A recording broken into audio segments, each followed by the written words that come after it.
nag-report sa ating kapulisan, kaya sinamahan po siya, si Mark at yung kanyang kapatid ni Miss Shera para siya ay masundo.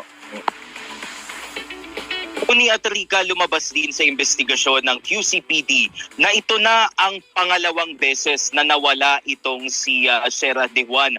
Ang unang beses ay nawala siya ng isang araw matapos ang kanilang away ng kanyang nobyo na si Mark RJ Reyes.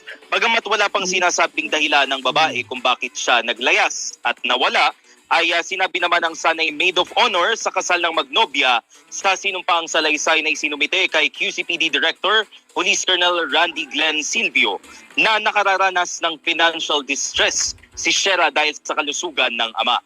December 10 nang umalis si Shera sa bahay sa North Fairview para sana bumili ng sapatos para sa kasal noong December 14, pero dito na siya nawala.